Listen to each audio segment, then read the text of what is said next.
మాదాపూర్ దుర్గం చెరువు పరిసర నివాసితులకు హైకోర్టులో ఊరట లభించింది. దుర్గం చెరువు కూల్చివేతలపై తెలంగాణ హైకోర్టు స్టే విధించింది. 2014లో జారీ చేసిన ప్రిలిమినరీ నోటిఫికేషన్ పై దుర్గం చెరువు నిర్వాసితులు అభ్యంతరాలు లేవనెత్తారు.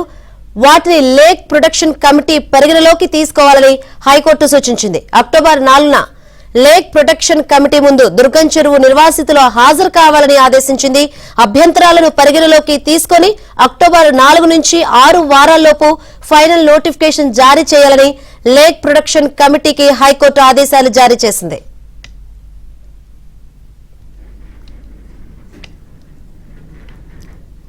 మరిన్ని వివరాలు అందించేందుకు మా ప్రతినిధి నుమాన్ సిద్ధంగా ఉన్నారు.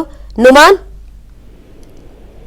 శంకరి, దుర్గం చెరువు కూల్చివేతలపై ఇటు హైకోర్టు స్టే విధించింది. గత 25 రోజుల క్రితం ఇరిగేషన్ అధికారులు దాదాపు ఏదైతే దుర్గం చెరువుకు పరిసరాల్లో ఉన్నటువంటి ఎఫ్టీఎల్ లో ఉన్నటువంటి నివాసితులకు దాదాపు 200 పైగా ఇళ్లకు నోటీసులు జారీ చేశారు. ఈ నేపథ్యంలో ఆ బాధితులు హైకోర్టు మెట్లెక్కారు. సో ఈ నేపథ్యంలో దుర్గం చెరువు పరిసర నివాసితులు ఎవరైతే ఉన్నారో వారికైతే హైకోర్టులో ఊరట లభించిందని చెప్పవచ్చు. సో 2014లో జారీ చేసినటువంటి ప్రిలిమినరీ నోటిఫికేషన్ మీద అభ్యంతరాలు వ్యక్తం చేస్తూ ఇటు దుర్గం చెరువు నిర్వాసితులు హైకోర్టు ఆశ్రయించారు. సో ఈ నేపథ్యంలో వారి అబ్జెక్షన్ మీద లేక్ ప్రొటెక్షన్ కమిటీ పరిగణలోకి తీసుకోవాలని కూడా హైకోర్టు ఆదేశించింది. సో అక్టోబర్ 4వ తేదీన లేక్ ప్రొటెక్షన్ కమిటీ ముందు దుర్గం చెరువు నివాసితులు హాజరు కావాలంటూ కూడా ఆదేశాలు జారీ చేసింది. సో అభ్యంతరాలు పరిగణలోకి తీసుకుని అక్టోబర్ 4 నుంచి 6 వారాల్లోపు ఫైనల్ నోటిఫికేషన్ జారీ చేయాలంటూ కూడా లేక్ ప్రొటెక్షన్ కమిటీకి హైకోర్టు ఆదేశాలు జారీ చేసినటువంటి పరిస్థితి.